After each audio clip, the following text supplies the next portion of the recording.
Standing head to knee, one of the most iconic poses in the hot yoga world, but it can be frustrating. People ask me this all the time. I've done many videos on standing head to knee. This video is going to be a little different. It's going to be a discussion, me and you, and I'm explaining to you intellectually how to implement all these expert tips to allow you to be more successful in this pose. When you start to have the awareness, the practice of Raja Yoga, implemented into your physical practice of Hatha Yoga, I guarantee you're going to be a lot more successful in this pose. Some of these points may be a little different than you've heard in the Bikram yoga world. Now, I am going to show you some videos so you can have a video reference, understanding what I'm talking about. It's not just going to be a discussion. Why is standing head to knee so iconic? Because of a very unique alignment concept that Ghosh cultivated, and then Ghosh passed it on to Bikram. Bikram passed it on to me. Now I'm passing it on to you. And what's different about it is the rounding of the spine. We do that in rabbit pose, standing separately head to knee, and of course standing head to knee. You want to see a rounding alignment concept in other styles of yoga. Dharmamitra did this very famous 900 pose poster about 30 years ago, and he does include the rabbit pose, but I think he was just trying to find as many postures as he can so he can get to 900. I don't think he really teaches it in his style of yoga, but all the kudos to Dharmamitra. He's one of the most influential Hatha yogis of our century, of our time. The spine is the key in Tantra Yoga and in Hatha Yoga. So when we round the spine, we're adding a different range of motion, an extension of the vertebrae going this direction.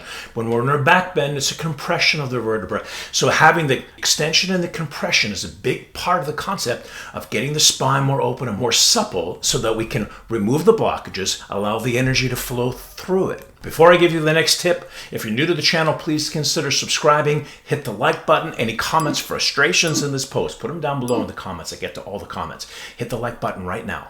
For those of you not familiar with the Barkan method, I was Bikram's most senior teacher for over 18 years. We split up in 2002. Some of my concepts with standing head to knee conflict with the way Bikram teaches it, and a lot of the Bikram teachers teach this pose. If you are a Bikram student, Bikram teacher, I want you to open up to some new information, especially if you're frustrated in this pose, because these tips could transform your practice, can open you wide up. The first thing that I disagree with Bikram is the grip. Bikram says to interlace the fingers 2 inches below the toes, and he has you interlaced all 10 fingers, which creates what I call the G.I. Joe Kung Fu grip. You have this really intense grip that's happening. As a beginner, the grip is great because you have something to hold on to. You have a reference. You can hold on to that foot, and it creates a nice leverage, a nice foundation for you to maintain your balance. The problem with this very, very intense G.I. Joe Kung Fu grip is that it creates way too much tension in the forearms and the wrists. When you're interlacing the fingers, all 10 fingers, your wrists tend to protrude. And when your wrists protrude, it creates a tension in the forearms and the wrists. So now,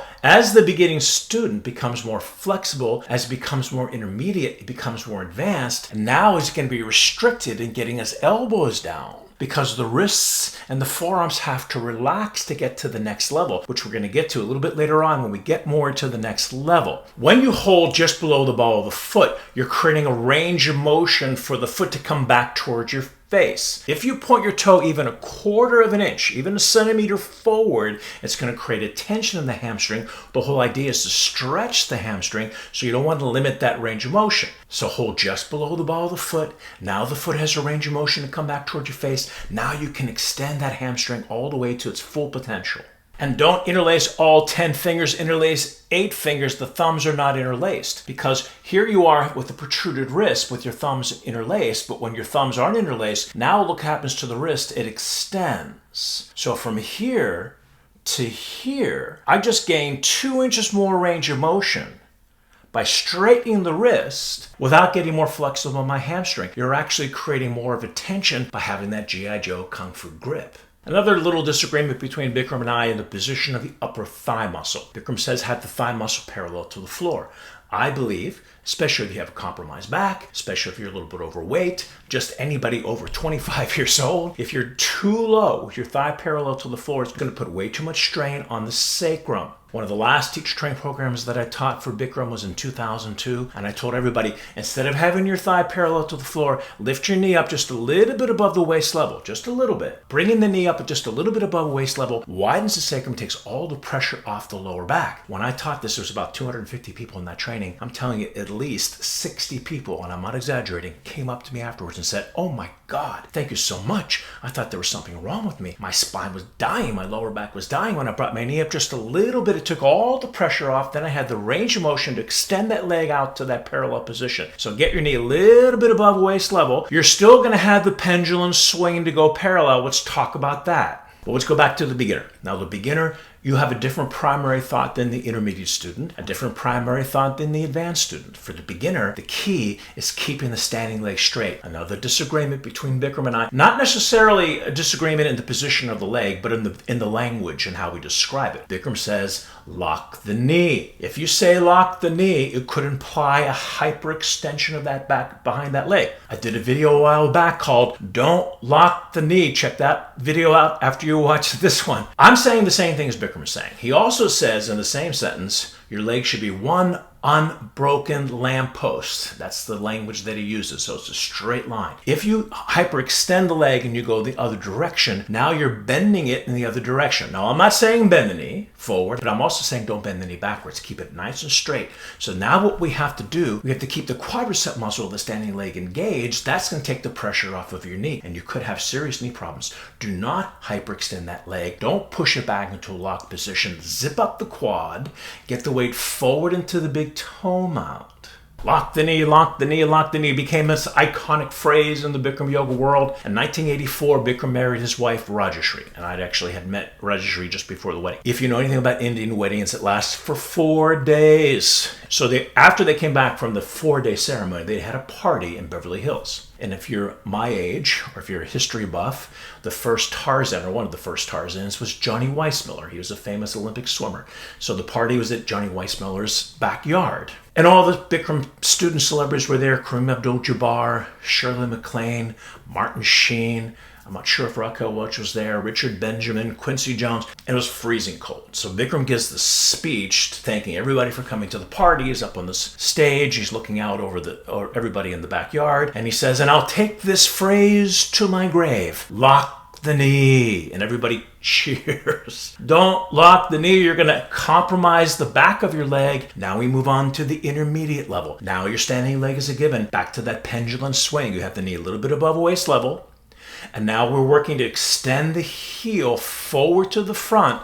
The heel should be the furthest point of your body in front of you, not the toes. That's why we have that flexion, what they call an anatomy dorsiflexion, getting the toes back towards your face so the heel comes forward. So what's your primary thought? At the intermediate level, and I tell this to my teacher training people, when you teach this pose, you should say it 4 or 5 times at least. Shoulders down, arms extended. If your shoulders are up, and your elbows are bent, you're stuck here. The shoulders drop, the arms extend. Now you can extend that leg out to its full position. Toes back towards your face, and this is the pendulum swing you want to be on. You don't want to go below parallel. That will definitely hurt your back. You don't want to go above parallel. You'll never straighten your leg out all the way at that level unless you're Jimmy Barkan. You want to keep the knee at that waist level and stay on that pendulum swing. Somewhere on that continuum is where you fall right now. And now your goal is to find the next inch. Now what you have to start doing is challenging yourself on the timing. In the old days, we would hold both sides for 60 seconds. Somewhere down the line, it went from 60 seconds for the first set to 30 seconds in the second set.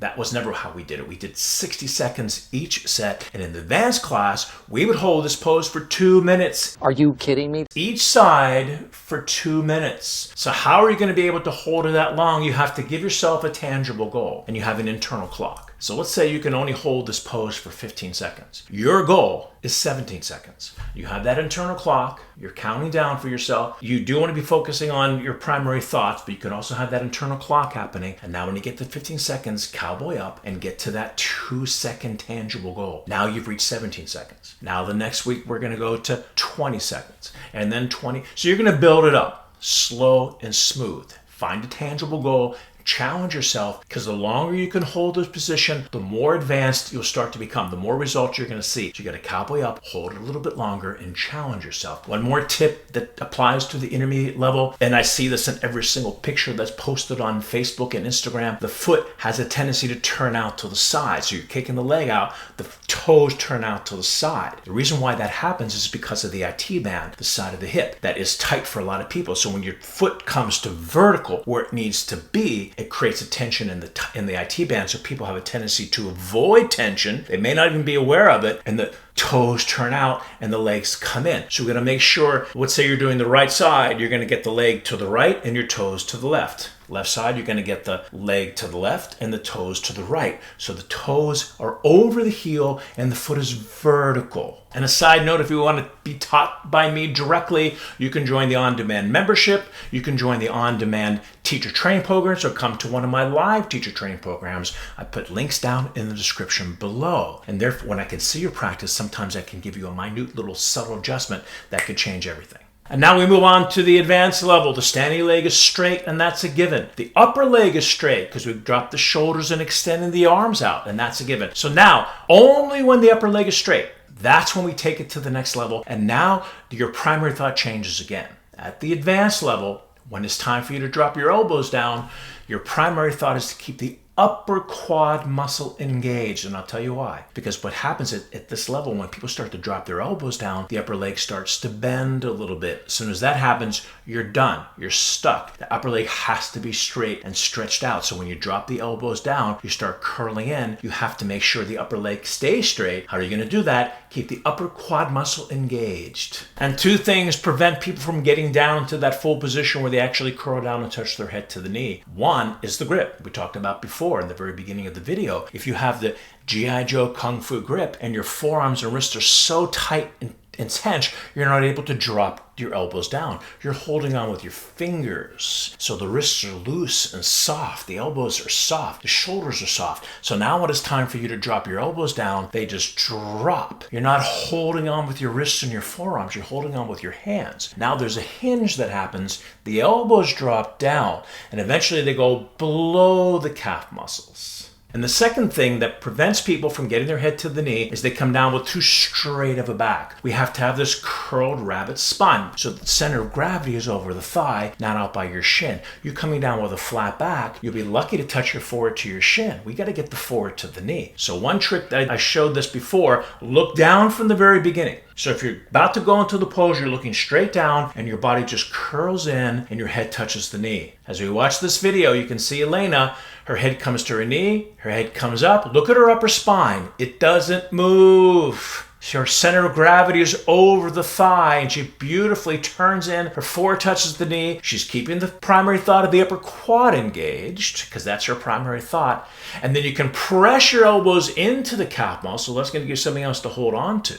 And the very last advanced tip, once you get to that full position, how can you hold your position for such a long period of time? For 60 seconds. And the crazy times in the old days of the advanced class, 2 minutes. How were you able to hold it for that long? Once you get to the full position, you have to do two things. One, you have to have the mental understanding that you're able to do this. You can't say, oh my God, this is just a ridiculous pose. Give yourself the belief that you're able to maintain this position. Second is to relax the breath. You cannot hold your breath. If you hold your breath, you're only going to hold the pose as long as you can hold the breath. You got to relax the breath and you can stay there for a long period of time and you're going to isolate. The only thing that you're really holding on to are your fingers and the upper quad and the standing leg quad. Everything else is relaxed. The breath is relaxed. Your mind is relaxed and you can stay there for a long period of time. Let's go over the primary thoughts one more time. At the beginning level, standing leg straight. Keep the standing leg quadricep muscle engaged. Get that weight forward a little bit more to the big toe mound. Intermediate, shoulders down. Arms extended. Get that leg all the way out to that parallel position. An advanced primary thought, upper quad engaged. So when you're dropping your elbows down, the upper leg doesn't bend. And relax the breath. So that's our episode for today. Thank you so much for watching. If you're new to the channel, please consider subscribing. Hit the like button. Any comments and frustrations, put them down and get to all the comments. You want to learn all about hot yoga, tutorials and flows. And I will see you at the next video. Bye guys.